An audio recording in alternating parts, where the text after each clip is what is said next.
Assalamu alaikum, dears, how are you? All of us have a mind, all of us have a brain.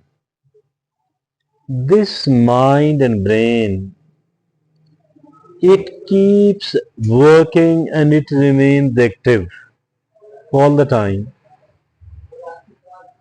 And not only that it remains active, it is an automatic. It's an automatic. What is coming to our minds, usually we have no control upon it. We are just knowing that this thought has come to my mind. We do give it a direction as well. Once we start working any type of work, particularly if it is not a very repetitive one, we have to pay attention to it. Otherwise, it remains on autopilot. Thoughts are coming to our mind, thoughts are going in outside the mind. We are of the view that whatever is happening inside my mind, I have no control over it and it is not having any positive or negative effect upon my life. But only if at all I act accordingly, only if I let somebody know, then only it affects my mind, my life. As a matter of fact, it is not true at all. What is the truth then? Whatever we think, consciously or unconsciously, it does affect our life. And because it is called the self-talk. Self-talk. Whatever we say to ourselves, we are of the view that I didn't say to anybody else. So for that reason, it is not having any effect upon my life. It is like whatever I am doing in the bathroom, taking shower or any other activity. So since others have not seen it, so for that reason others are not affecting, others are not having any sort of effect upon it at all. As a matter of fact, the truth is that whatever we are talking about ourselves, whatever we are talking to ourselves, it has a lot of impact upon our life, either positively or negatively. If at all the thoughts are positive enough, I think it definitely, it does have the positive impact upon our life. But unfortunately, if at all the thoughts are not positive, so then it means that the effects upon these thoughts is negative, definitely upon my life. So for that reason, we need to keep an eye upon our mind, that what I am thinking, what am I talking to myself, not only that what is the effect it is having upon my life, rather I need to do something about it as well. Today we have made it a topic of our discussion. Today we have made it a topic of our discussion. So let's move forward. It is understanding the negative talks first of all. And once we understand that what are the negative thoughts, like automatic negative thoughts affect mental health and well-being. We need to understand that as far these automatic negative thoughts are concerned, it is I think negatively impacting upon our mental life, and also it is negatively affecting our well-being as well. Now the second thing, that is the common patterns. We need to know what are the common patterns of these negative thoughts, and this is all or nothing. That is one common pattern, that either I will be having everything else or I will be having nothing at all. The other common pattern is catastrophizing, like always imagine in our imagination, we are visualizing, we are considering that something very bad, something very catastrophic, something which is going to devastate my life is going to happen. And with the passage of time, I am moving toward those, catastrophic situation. The third common pattern is it is the self-blame. So these are the negative and the unrealistic type of thing which does happen to our mind. So we need to reframe the process. How can we reframe the process? There are only three things to remember. First of all, we need to recognize, we need to identify, we need to recognize, we need to identify the negative thoughts. So that is something number one. Number two, it is challenge. Challenge, question thoughts validity. Mean try to prove whatever negative thought is in your mind, identifying it first of all, then trying to prove it wrong, then trying to defeat it. Our fight, our war should be with the negative thoughts. With each and every negative thought, we have to prove it wrong. We have to prove it wrong. We have to prove it something as it is unrealistic. People are of the view that since I am not talking to anybody else, so for that reason I don't need to prove it is wrong because it lies only in my own mind. As a matter of fact, whatever is happening in the mind, it is going to affect our life, and it is not going to be a harmless thing at all. It will definitely, it will negatively affect upon our life. Now, the third is, it is, reframe, replace with the positive, realistic alternative, replacing with the positive, with the realistic alternatives, replacing with a positive realistic alternative. We were having negative and catastrophic thoughts. Now we need to not only remove it, rather we need to replace it with what? With the thoughts which are positive on the one hand but realistic at the other hand. If at all it is not a realistic one, it is just positive one, even then it is okay. But if at all it is a realistic one, it means that we are going to put that into the practice and it will start improving the situation automatically. The next, it is reframing techniques. What are the reframing techniques? I think there is a cognitive behavioral therapy, and that is a kind of therapy. We are in need of a, we are in need of a mental health practitioner. Now the second is, it is the mindfulness and self-compassion. Mindfulness on the one hand, self-compassion on the other hand. What is the mindfulness? Mindfulness means that a state of mind, a state of mind achieved by focusing one's awareness, by consciously focusing one's awareness on the present moment, while calmly acknowledging and accepting one's feelings, thoughts, bodily sensations in a non-judgmental way. So that is called, it is the, my dear friends and fellows, it is the, mindfulness and self-compassion. Now the third is a gratitude practice. What is the gratitude practice? By the way, I need to become grateful. Grateful to whom? Grateful to our Creator God Almighty. Grateful to our family members. Grateful to our parents. We need to become grateful. How can we can become grateful? By looking upon, by thinking upon, by every blessing of Allah, every advantage and facility, everything which we are having, we need to become grateful for all that. Why we need to become grateful? Because if at all we are not grateful, on the one hand we cannot be happy and successful, we cannot be happy and satisfied. On the other hand, there is a huge probability that we will lose that good item because we were not, because we were taking it for granted, because we were not grateful about that. So my dear friends and fellows, it is really important that we people are grateful enough. Do not wait for the bigger things to happen so that I will become grateful to Allah subhanahu wa ta'ala. I think even the smaller thing, we shouldn't be taking it for granted at all. Be grateful to Allah subhanahu wa ta'ala.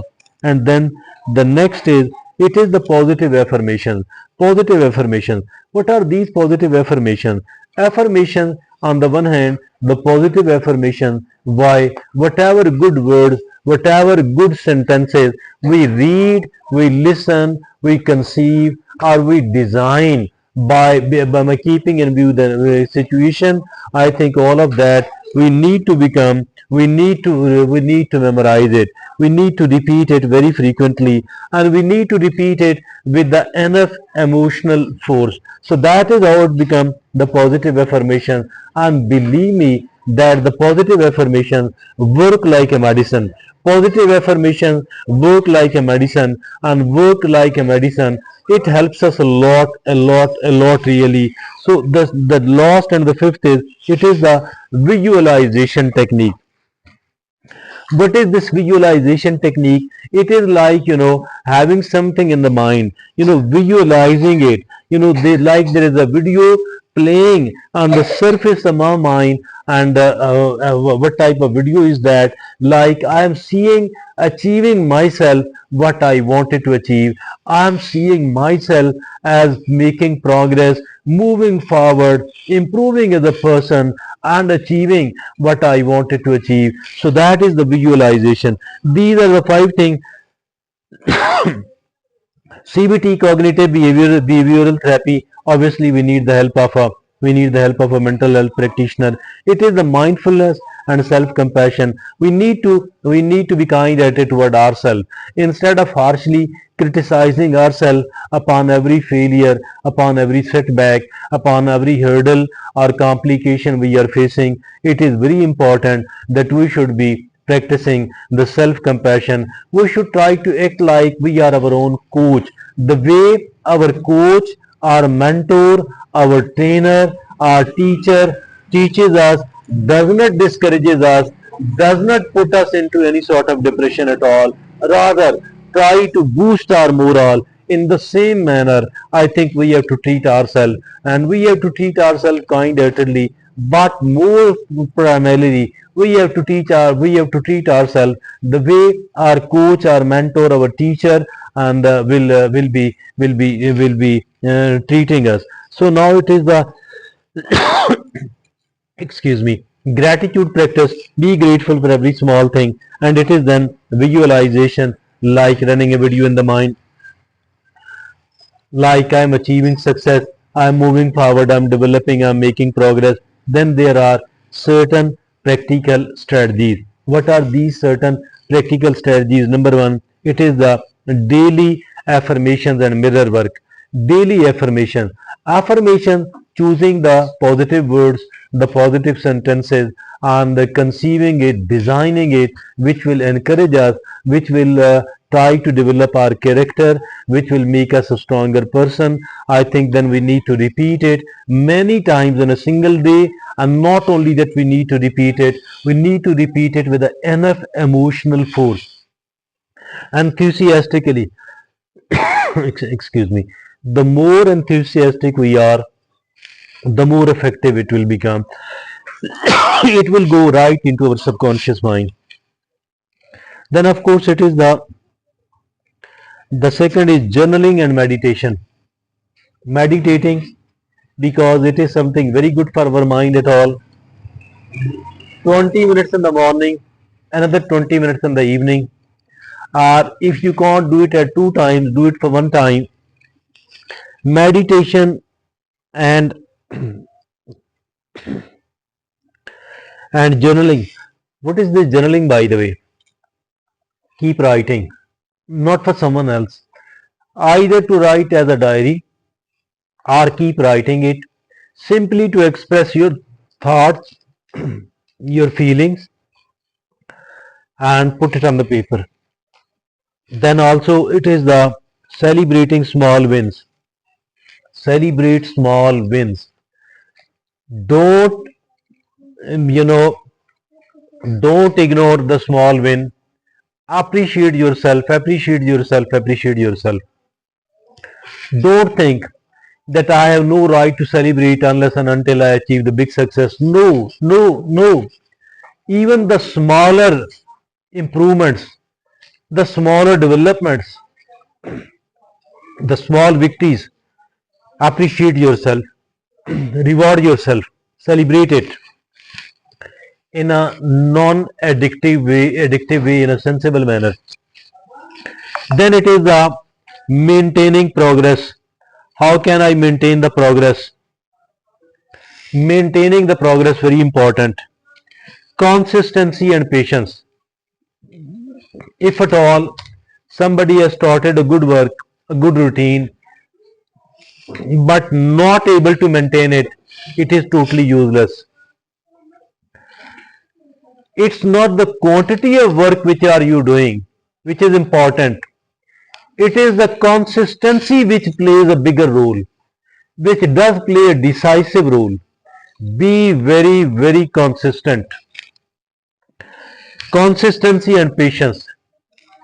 Consistency on the one hand, patience on the other hand. The second is self-reflection and growth mindset. Self-reflection. Reflect upon every day, every work, and then find out to what extent it was done right, so that you are further going to consolidate and improve it. So what was done wrong, so that I'm not going to repeat it at all.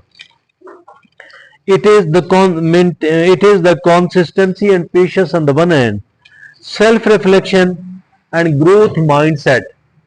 Growth, self-reflection mean look back the way you were handling the things and then trying to automatically improve, like a feedback. It is also the growth mindset. What is the growth mindset? Growth mindset says that, you know, whatever hurdles you are facing, whatever failure, setback you have suffered, it will improve you.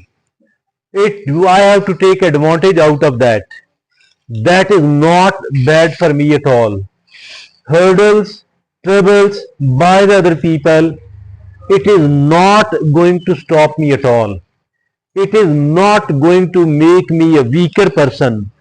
I become stronger person because of all those hurdles. So that is the growth mindset. Then there are certain key principles. What are those key principles? Number one, it is awareness and self-compassion. Be aware about yourself. Be aware about yourself. What are my weaknesses? What kind of threats I may come across because of my weaknesses? What are my strengths? And what kind of opportunities I may get because of my strengths? So that is awareness and self-compassion. Be kind-hearted. Act like a coach with yourself. Treat yourself the way we treat to our loved ones. If at all they fail, they suffer a setback, we don't discourage them. We don't harshly criticize them. Rather, we try to boost their morale. Simply, we need to learn. We need to learn from our mistake. That is enough. Nothing, nothing more than that at all. Every mistake, learn a lesson. Nothing more than that at all. So awareness and self-compassion. Second is challenge and replace negative thoughts. Identify, challenge and replace negative thoughts. Number three, focus on growth, progress and positivity. Focusing on growth, focusing on progress, focusing on positivity. By applying these principles and strategies, you can transform negative talk into positive, empowering thoughts. You can transform the negative thoughts into the positive, into the empowering thoughts. So that is all from me today. Thank you very much.